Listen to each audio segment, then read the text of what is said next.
Olá a todos, graça e paz, que o Eterno nos abençoe.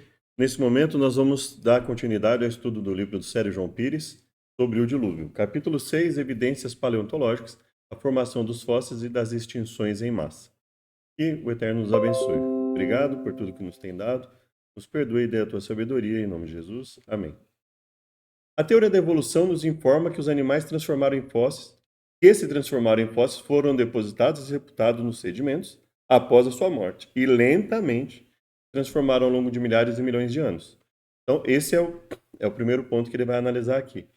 Haveria condições dos fósseis terem se formado de forma lenta?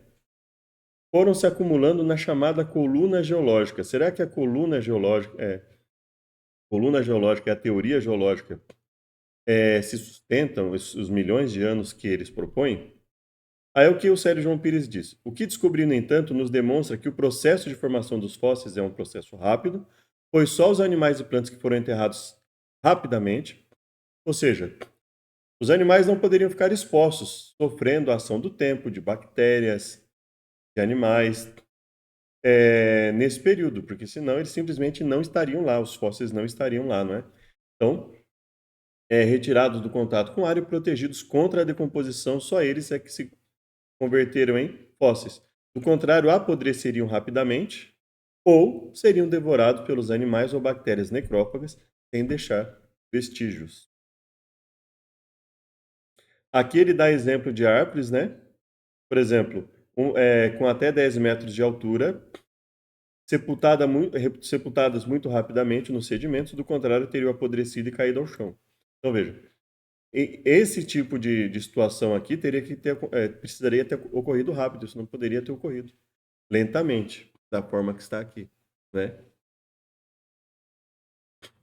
São conhecidas árvores fossilizadas em pé, atravessando muitas camadas sedimentares em muitas partes do mundo, ou seja, não é um evento isolado, é algo que ocorre em vários locais do mundo, né?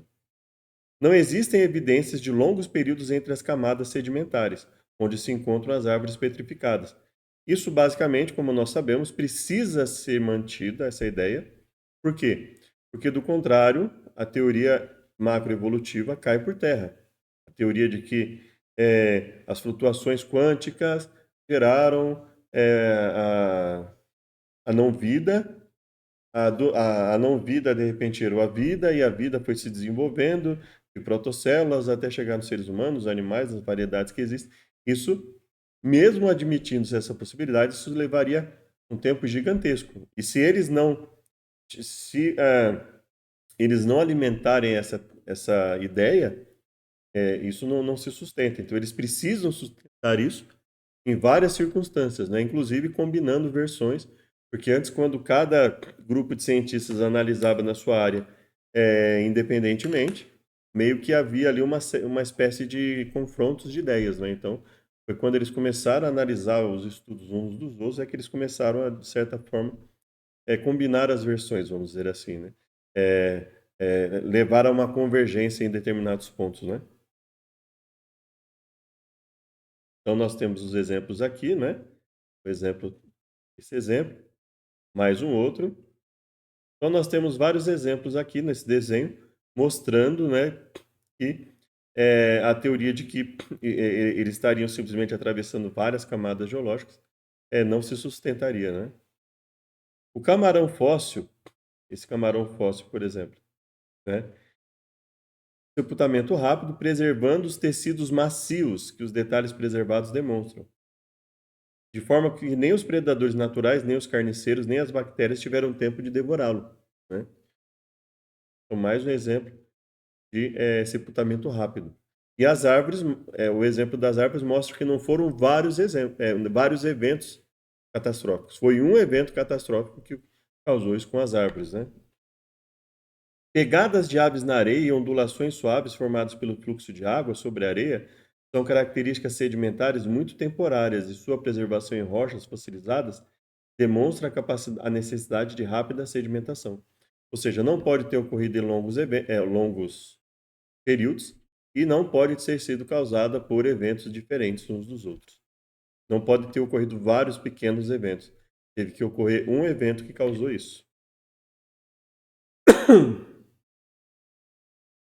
A implicação é que todos os tipos de rochas sedimentares são formadas rapidamente, e assim fez a camada acima dela, e a que está acima dela, e assim por diante. Ou seja, o que nos dá a entender é que todas aquelas chamadas camadas geológicas em eras geológicas teria se formado rapidamente. E, e a melhor inferência, ou seja, a melhor conclusão diante disso é que foi um evento que causou tudo isso, e não vários pequenos eventos, né? Torna-se claro que não estamos olhando para eventos isolados, separados por longos períodos de tempo. As imagens a seguir também demonstram a rapidez com que o material a ser fossilizado foi retirado do contato com a atmosfera, pois, do contrário, as samambaias teriam murchado.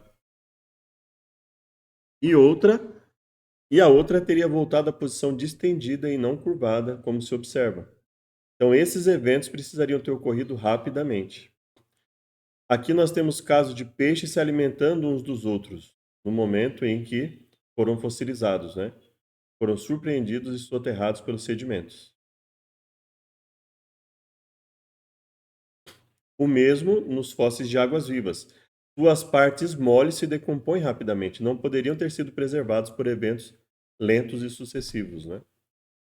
Uma bolsa de tinta de uma lula fossilizada também atesta a deposição, sepultamento e respectiva fossilização rápida.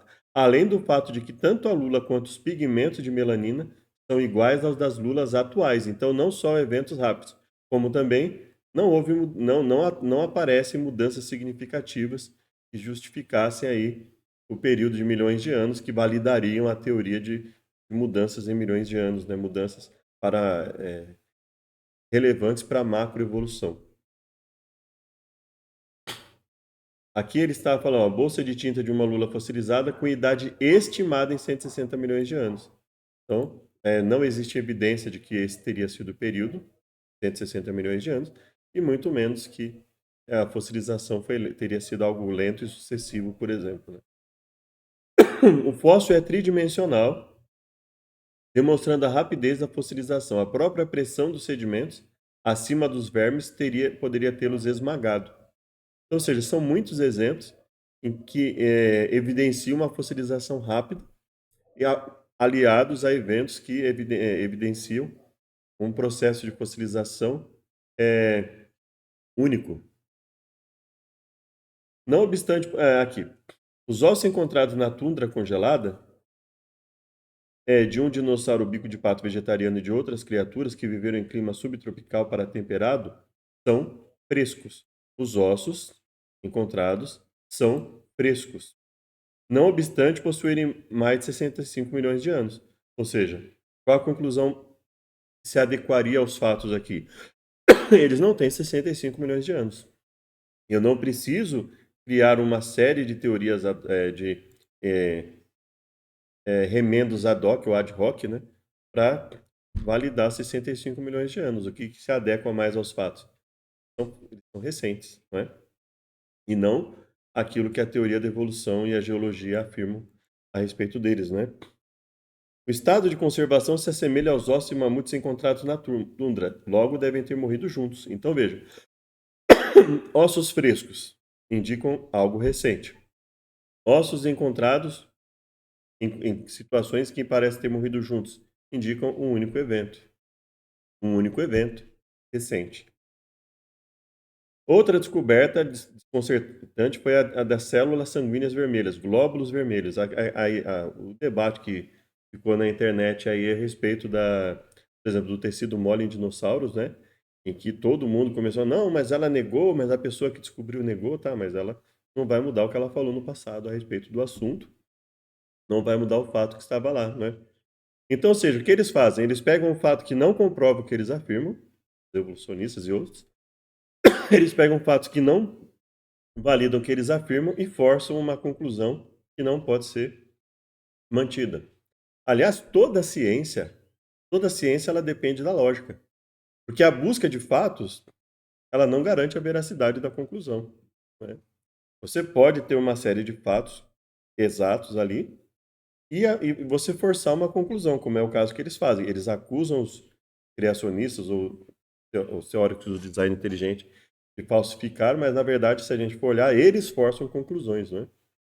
E ao mesmo tempo, negam qualquer fato verificado que contrarie a expectativa do que eles querem, né?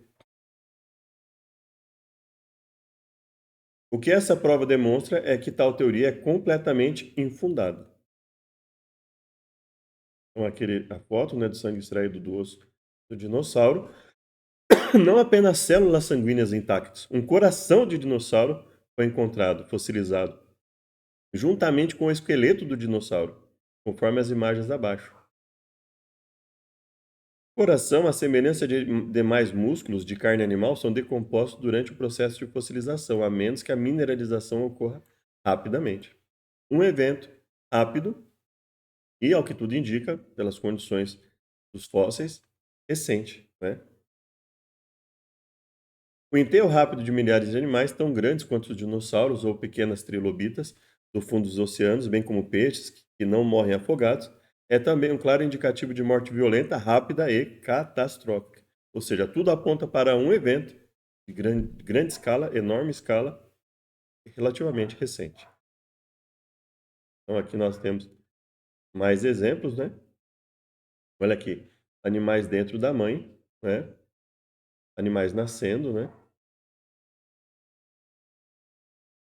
Em 1980 foi encontrada no leito seco de um riacho uma bota com sola de borracha de um cowboy que perdeu a perna juntamente com a bota.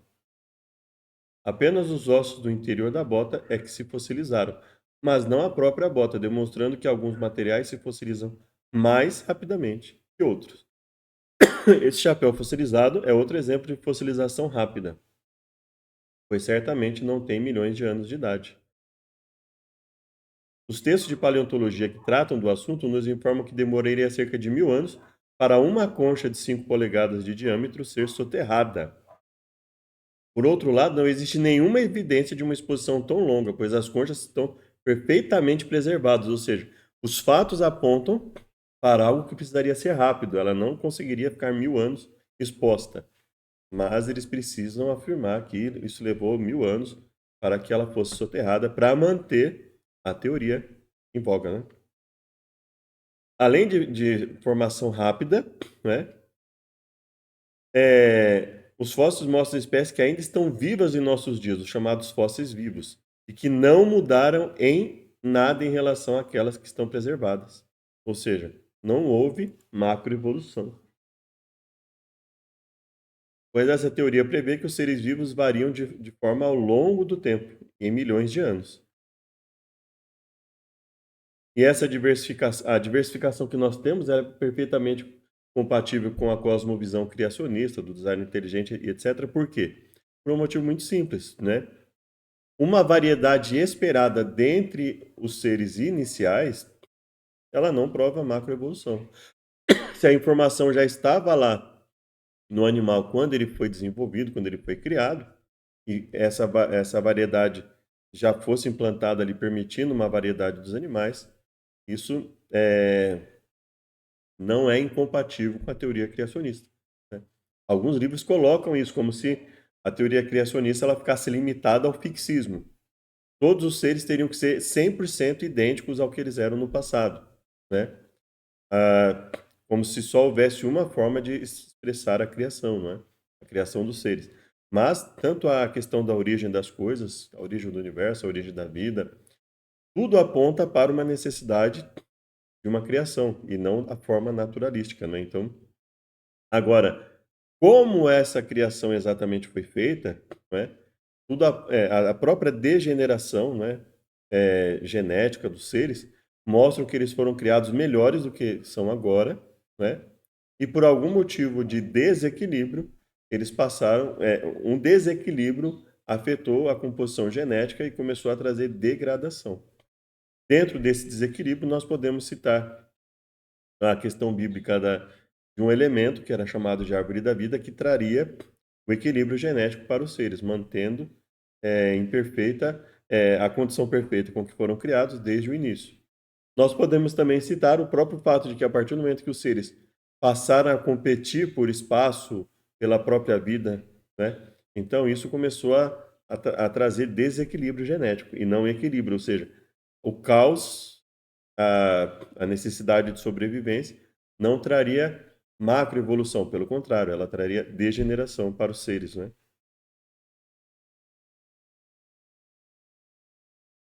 É o caso também das 11 lulas fossilizadas, com idades estimadas entre 165 milhões de anos, pela teoria evolutiva, né? Em comentários sobre a descoberta, que é dito, os tecidos moles que compõem a maior parte do corpo desses animais costumam se desintegrar com o tempo. Olhando de perto, você vê que a lula não evoluiu nada nesse tempo todo. Os fósseis são praticamente iguais. Ou seja, destruiu a teoria macroevolutiva e, ao mesmo tempo, destruiu a ideia que eles teriam milhões de anos, né? Ah,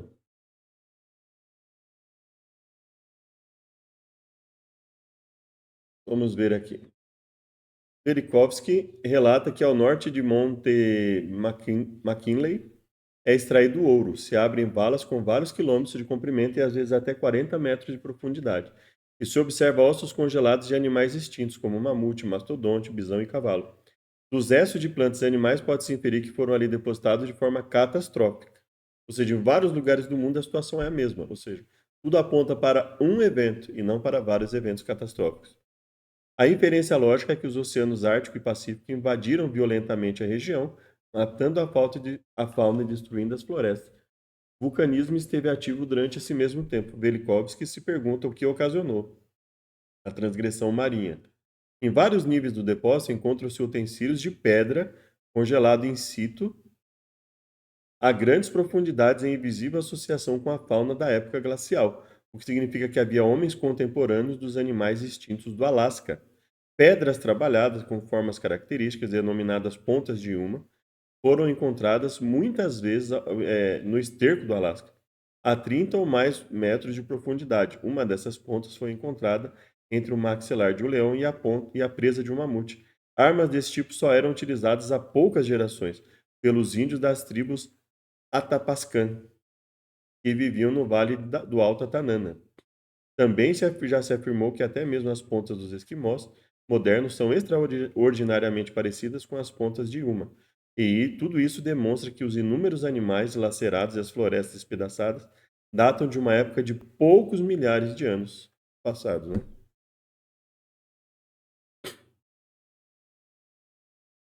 As informações coletadas por Immanuel Velikovsky nessa região inabitável existem ossos e esqueletos de milhares de animais. Com redes tiram-se presas de mamute do fundo do Oceano Ártico. Em seguida, há temporais árticos. As praias das ilhas cobrem-se de presas lançadas pelos vagalhões. Seria indício de que no fundo do Ártico, entre as ilhas e o continente, era terra seca no tempo em que lá viviam os mamutes. Então, tudo que ele vai mostrando no livro caminha para um evento, um único evento, catastrófico o suficiente para atingir o mundo inteiro, recente, e todas as condições apontam para isso, né? Nos estômagos e entre os dentes dos mamutes foram encontradas plantas e gramíneas que não existem atualmente no norte da Sibéria. O conteúdo dos estômagos foi minuciosamente examinado.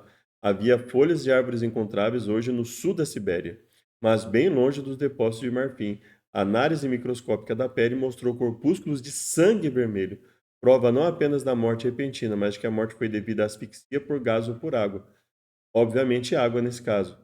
Mas continua existindo um enigma quanto ao repentino congelamento de massas de carne tão grandes, conservadas para eras futuras. Então, aqui são as imagens, né? Essa constatação coloca a credibilidade das longas eras para a morte desses animais em séria dúvida, a amostra de sangue, né? Como ele já havia colocado, né? E ele mesmo coloca aqui a inferência lógica é que morreram simultaneamente, no mesmo evento catastrófico, ou seja, foi um evento, foi recente e atingiu o mundo inteiro, né? Joseph C. Bennett descobriu em Black Hills, Dakota do Sul, Estados Unidos, uma ilha, entre aspas, de 50 por 100 milhas, de árvores gigantescas petrificadas. Informa que as árvores petrificadas poderiam ter atingido até 900 metros de altura e 250 metros de diâmetro. Gigantesco uma coisa dessa. quase umas 10 vezes o tamanho das sequoias gigantes da Califórnia.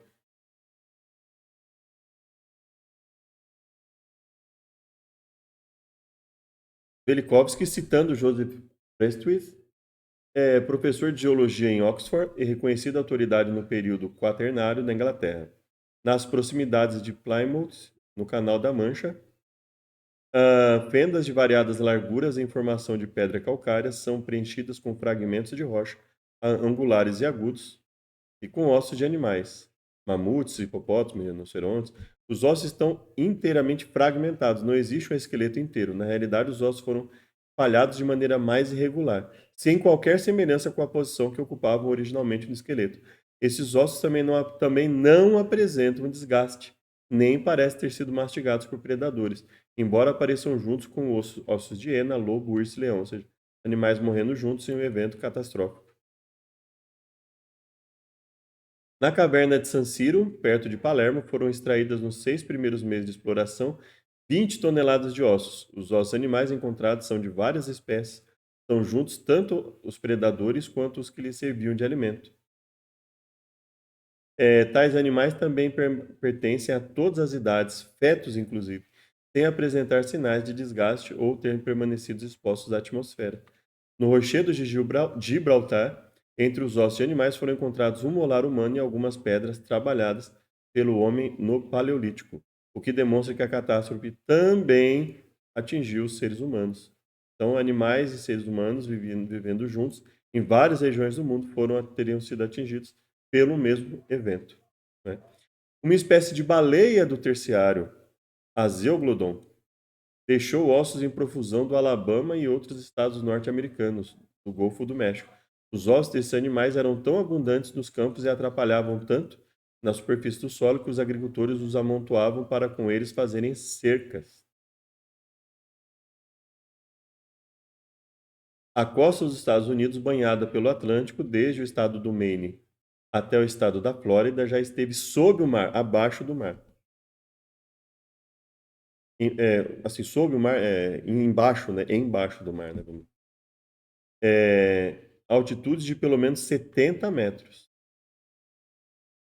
Abaixo dessa camada de calcário foi encontrada outra camada de sedimentos. Também existem ossos de répteis, crocodilos, tartarugas, não de mamíferos.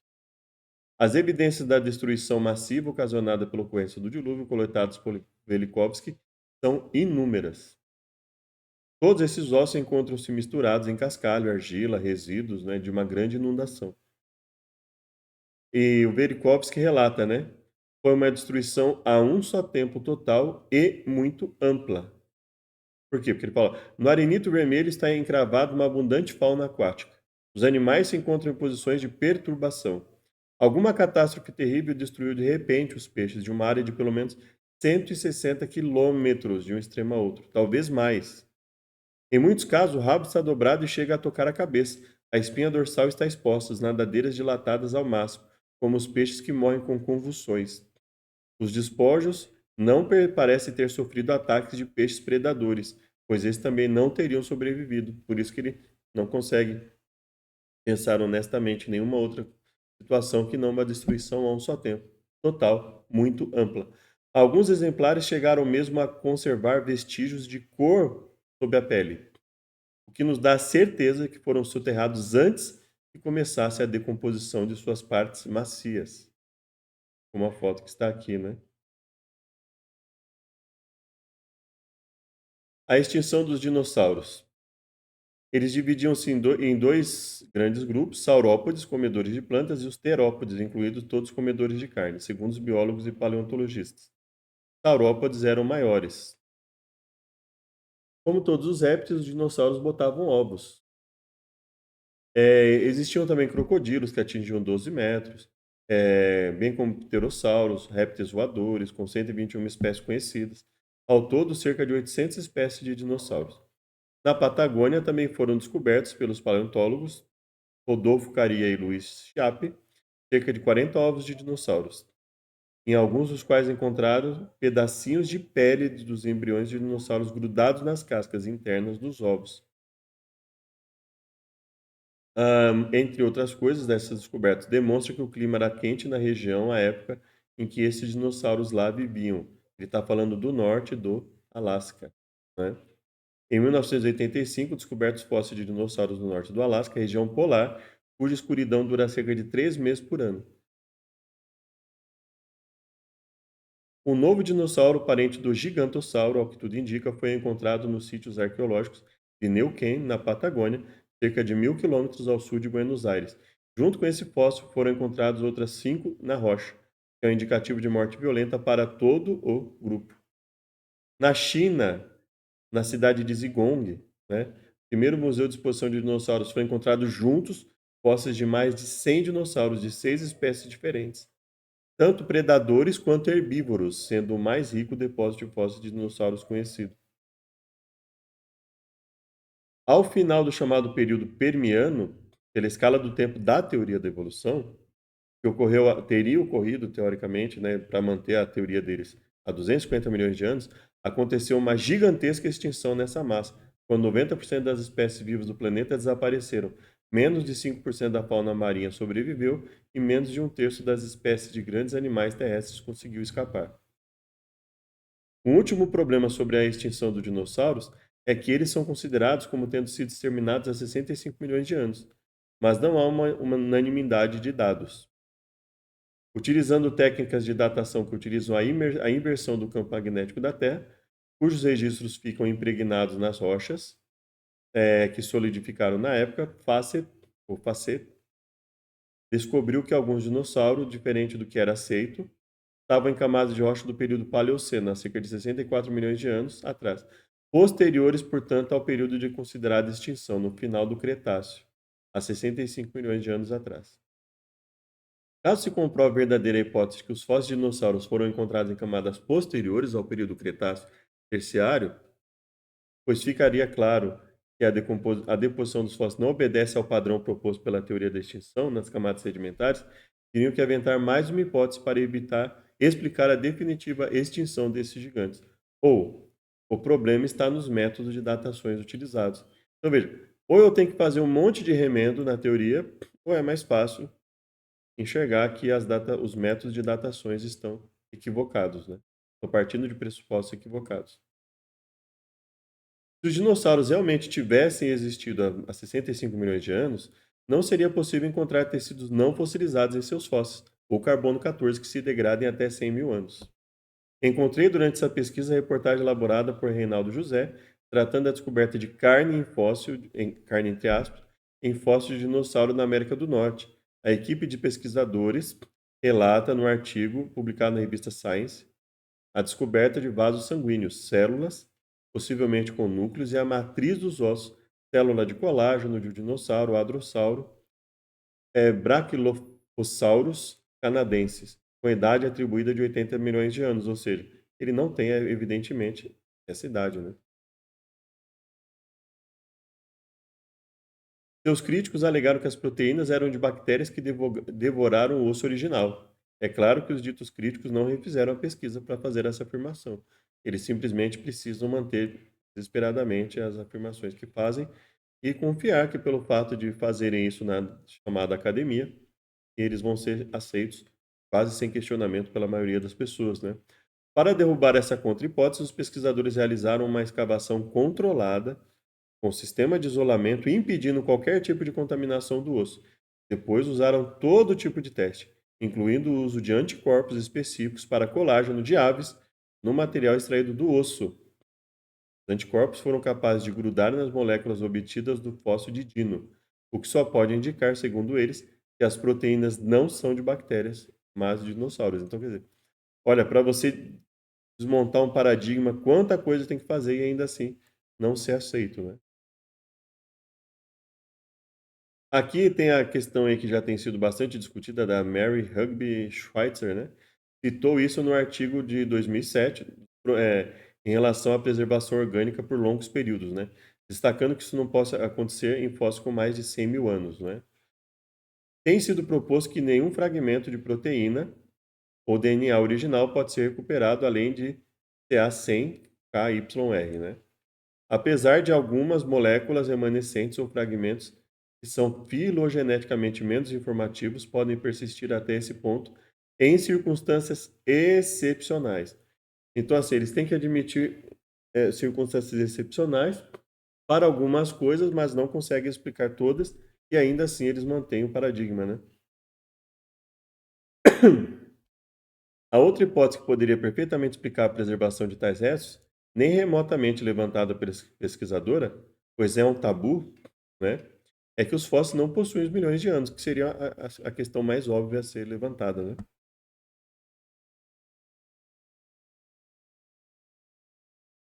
Aí nós já falamos sobre a questão do carbono 14, né?